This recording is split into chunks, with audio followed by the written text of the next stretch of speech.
வணக்கம். உடல் ஆரோக்கியத்தை அதிகரிக்கிறதுக்கும் நோய் எதிர்ப்பு சக்தியை அதிகரிக்கிறதுக்கும் நோயிலிருந்து விடுபடுறதுக்கும் மிக முக்கியமானது என்ன அப்படின்னா, நம்ம ரத்தத்தை சுத்தமாக வச்சுக்கிறது மட்டும் இல்லாமல் நம்ம குடலை சுத்தமாக வச்சுக்கிறது.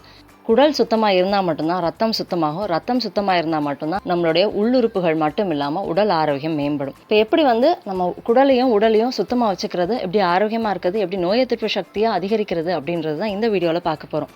அதாவது அன்றாடம் சாப்பிடக்கூடிய உணவுகள் ஆரோக்கியமானதாக இருக்கும் பொழுது உடலில் சில கழிவுகள் தேக்க முடியும். அந்த கழிவுகள் உடல்லையே தேங்கும் பொழுது பல நோய் கிருமிகளையும் பல தேவையில்லாத நச்சுக்களையும் உடலுக்குள்ளே உருவாக்கும். ஆனால் இன்றைக்கி இருக்கக்கூடிய சூழலில் நம்மளுடைய உணவு ஆரோக்கியமானதாக பல நேரங்களில் இல்லை. அதுலேயும் குறிப்பாக சொல்லணும்னா, நம்ம உடலுக்கும் நம்மளுடைய தட்பவெட்ப நிலைக்கும் நம்மளுடைய சுற்றுப்புற சூழலுக்கும் ஒத்துக்காத உணவுகளை தான் பலர் இன்றைக்கி எடுத்துகிட்டு இருக்கோம். இந்த மாதிரியான சூழலில் அந்த உணவினுடைய கழிவுகள் உடலில் தேக்கமடைகிறதுக்கான வாய்ப்புகள் ரொம்பவே அதிகம். இதனால தான் பல நோய்கள் உருவாகுது. அதுலேயும் குறிப்பாக சொல்லணும் அப்படின்னா, உடல் பருமன், கல்லீரல் சார்ந்த பிரச்சனைகள், கணையம் சார்ந்த பிரச்சனைகள், பெண்களுக்கு ஏற்படக்கூடிய பல நோய்கள், இருதயம் சார்ந்த பிரச்சனைகள், நீரிழிவுன்னு பல பிரச்சனைகள். அது மட்டும் இல்லாமல் குழந்தைகளாக இருந்தாலும் சரி, பெரியவங்களாக இருந்தாலும் சரி, நோய் எதிர்ப்பு சக்தி குறைவாக இருக்கிறதுக்கும் இதுதான் காரணம். அதனால குடல் சுத்தம் அப்படின்றது ரொம்பவே முக்கியம். சரி, இதை நம்ம முன்னோர்களும் சித்த மருத்துவமும் எப்படி சொல்லுது அப்படின்னா, வருஷத்துக்கு 2 தடவை நம்மளுடைய குடலை சுத்தம் பண்ணுறது அப்படின்றது. இது அந்த காலத்துலேருந்து நம்மளுடைய முன்னோர்கள் பயன்பாட்டில் வச்சுட்டு இருந்த ஒரு விஷயம்தான். வருஷத்துக்கு 2 தடவை கட்டாயம் குடலை சுத்தம் பண்ணணும். இந்த மாதிரி குடலை சுத்தம் பண்ணும்போது மட்டும்தான் உடலில் இருக்கக்கூடிய கழிவுகள், நச்சுக்கள், நோய் கிருமிகள் வெளியேறும். அது மட்டும் இல்லாமல் சுத்தமாக இருக்கும். நம்ம சாப்பிடக்கூடிய உணவு சீரான முறையில் ஜீரணமாகும், மலச்சிக்கல் இல்லாமையும் இருக்கும். இந்த குடல் சுத்தம் எப்படி பண்ணுறது, யார் யாரெல்லாம் பண்ணலாம், அது மட்டும் இல்லாமல் அதுக்கு என்ன மாதிரியான ஒரு வழிமுறைகள் இருக்குது அப்படின்றது தான் நம்ம பார்க்க போகிறோம். முதல்ல குடல் சுத்தம் பண்ணணும் அப்படின்னா, அந்த நாள் நம்ம முழு ஓய்வில் இருக்கிற மாதிரியான நாளாக இருக்கணும்.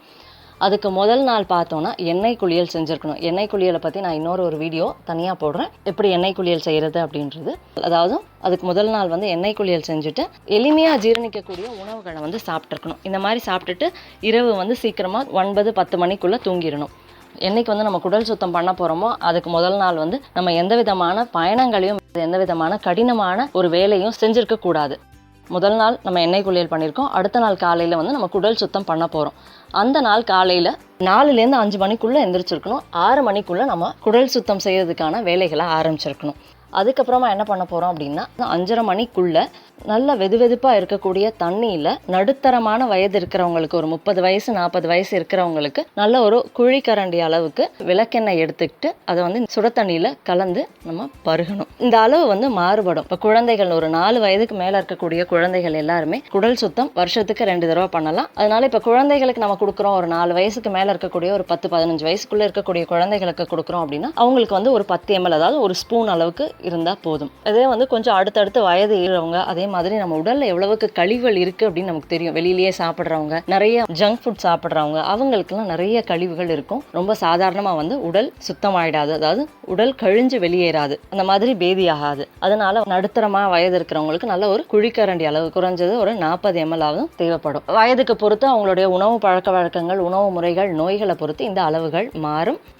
இப்போ நம்ம 6 மணிக்குள்ளே இந்த மாதிரி வெதுவெதுப்பான தண்ணீரில் விளக்கெண்ணெய் சேர்த்து நல்லா கலந்து விட்டுட்டு அதை பருகிடணும். விளக்கெண்ணெய் அப்படின்னு சொல்லும்பொழுது நான் ஏற்கனவே நிறைய வீடியோக்களில் சொல்லியிருக்கேன். கேஸ்டர் ஆயில், அதாவது ஆமணக்கு எண்ணெய், கொட்டமுத்து எண்ணெய்ன்னு சொல்லுவாங்க, இல்லை சித்தாமணக்கு எண்ணெய்ன்னு சொல்லுவாங்க. பொதுவாகவே எல்லா வீடுகள்லையுமே கட்டாயம் இருக்க வேண்டிய ஒரு எண்ணெய் தான் இது. பாரம்பரியமாக பழக்க வழக்கங்கள் கொண்டிருக்கக்கூடிய வீடுகளில் இன்றைக்குமே இந்த விளக்கெண்ணெய் இருக்கும். அன்றாடம் சமையலில் பயன்படுத்தக்கூடிய ஒரு எண்ணெய் தான் இது. எப்படி பயன்படுத்தும் அப்படின்றது இன்னொரு வீடியோவில் சொல்கிறேன். இந்த மாதிரி நம்ம காலையில் 6 மணிக்கு வெதுவெதுப்பான தண்ணியில் குடிச்சதுக்கு அப்புறமா ஒரு 10லேருந்து 15 நிமிஷத்துக்கு அப்புறமா தேவையான அளவு வெதுவெதுப்பான தண்ணி குடிச்சிட்டே இருக்கணும். நமக்கு கிட்டத்தட்ட ஒரு 15 நிமிஷத்துக்கு அப்புறத்துலேருந்தே உடம்பு கழிய ஆரம்பிக்கும், அதாவது பேதியாக ஆரம்பிக்கும். இதனால பயப்பட வேண்டிய அவசியமே கிடையாது.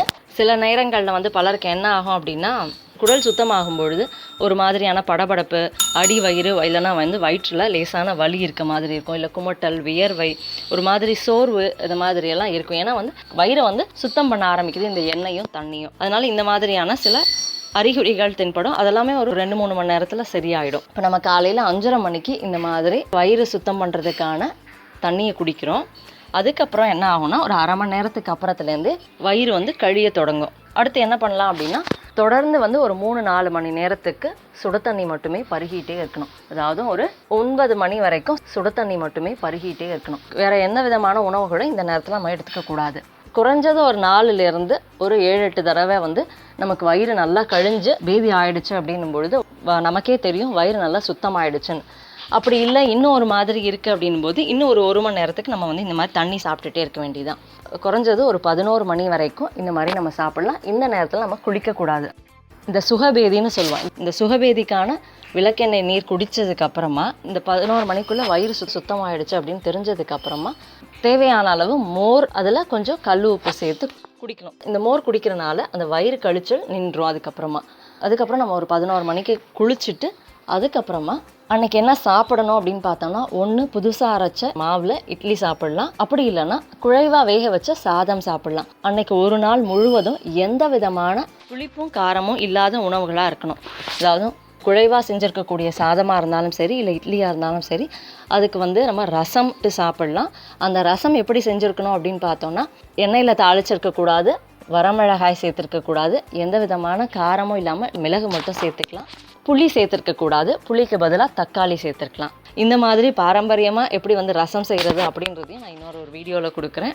இந்த மாதிரி ரசம் தயாரித்து அந்த ரசத்தை தான் வந்து இந்த குழைவாக இருக்கக்கூடிய சாதத்துக்கும் அப்படி இல்லைன்னா இட்லிக்கும் வந்து தொட்டு சாப்பிடலாம். அடுத்ததான் வந்து என்ன காய்கறிகள் அன்னைக்கு சேர்த்துக்கலாம் அப்படின்னு பார்த்தோம்னா, பசுங்காய்கறிகள்னு சொல்லுவோம். நாட்டு காய்கறிகள், பிஞ்சு காய்கறிகள், பீர்க்கங்காய், புடலங்காய் மாதிரியான காய்கறிகளை எந்த விதமான காரமும் இல்லாமல் பாசிப்பருப்பை மட்டும் வேக வச்சுட்டு உப்பு ஜீரகம் மட்டும் சேர்த்து கூட்டு செஞ்சு அதை வந்து சாப்பிடலாம். ஆனால் அன்னைக்கு முழுவதுமே ஒரு விதமான சோர்வும் ஒரு விதமான ஒரு தளர்வும் நமக்கு இருக்கும். ரொம்ப வருஷமா சேர்த்து வச்சிருக்கக்கூடிய நிறைய குப்பைகள் இன்னைக்கு வந்து வயிறை விட்டு வெளியில போயிருக்கு அப்படின்னும் பொழுது கொஞ்சம் ஒரு அசதி இருக்கும். அந்த மாதிரியான ஒரு அசதியோ இல்லை பசியோ இருந்தது அப்படின்னா அரிசியை நல்லா நொய் மாதிரி அரைச்சிட்டு அதில் வந்து உப்பு கூட சேர்க்காம கஞ்சி வச்சு அந்த கஞ்சியை நம்ம தேவைப்படும் போது சாப்பிடலாம். அந்த கஞ்சியோட மோர் சேர்த்து சாப்பிடலாம். இதை வந்து பசிக்கும் பொழுதெல்லாம் எப்போ வேணுமோ, அதுக்கப்புறம் ஒரு 2 மணிக்கோ 3 மணிக்கோ நமக்கு வேற ஏதாவது தேவைப்பட்டுச்சுன்னா இந்த மாதிரியான ஒரு கஞ்சியை சாப்பிட்டுக்கலாம். இரவு உணவு அப்படின்றதும் இட்லியோட ரசம், அப்படி இல்லைன்னா குழைவா செய்யக்கூடிய சாதத்தோட ரசம், இதையே வந்து இரவு உணவாகவும் எடுத்துட்டு நம்ம வந்து அன்னைக்கு நாளை அப்படியே வந்து ஓய்வுலே இருந்து முடிச்சிடணும். அன்னைக்கு எந்த விதமான கடினமான வேலைகளையும் செய்யக்கூடாது.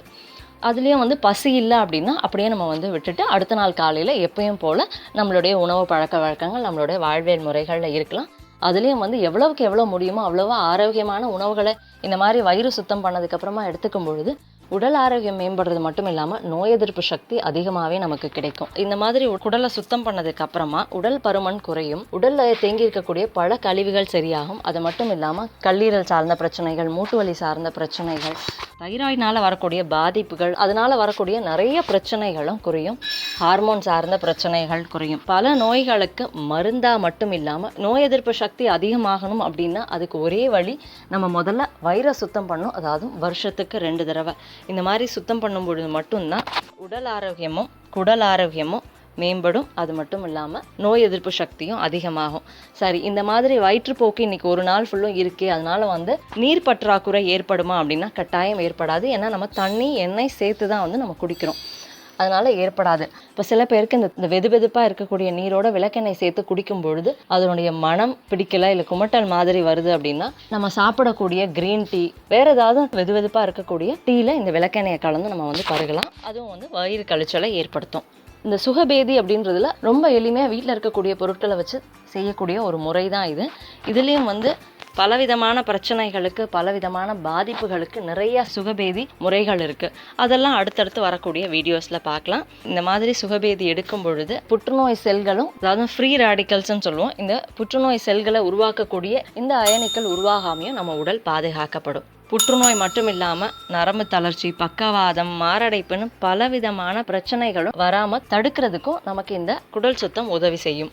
கல்லீரல், கணையம் மாதிரியான பிரச்சனைகள், கருப்பையில் ஏற்படக்கூடிய பிரச்சனைகள், மாதவிடாயில் வரக்கூடிய பிரச்சனைகள், நீரிழிவு, இது எல்லாத்தையும் போக்கக்கூடிய ஒரு சிறந்த ஆரோக்கியத்தை கொடுக்கக்கூடிய ஒரு முறையாகவும் இது இருக்கும். இப்போ வந்து குடல் சுத்தம் எப்படி பண்ணணும், குடல் சுத்தம் பண்ணுறதுனால உடல் ஆரோக்கியம் எப்படி மேம்படும், அதுலேயும் வந்து நோய் எதிர்ப்பு சக்தி அதிகமாகிறது மட்டும் இல்லாமல் பலவிதமான நோய்கள்லேருந்து நம்மளை பாதுகாக்க முடியும்.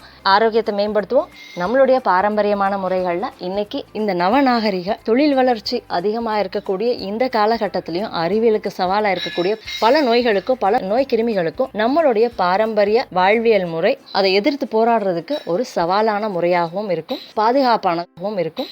கட்டாயம் நம்மளுடைய பாரம்பரியத்தை சார்ந்தும் நம்மளுடைய இயற்கையை சார்ந்தும் திரும்புவோம், ஆரோக்கியத்தை மேம்படுத்துவோம்.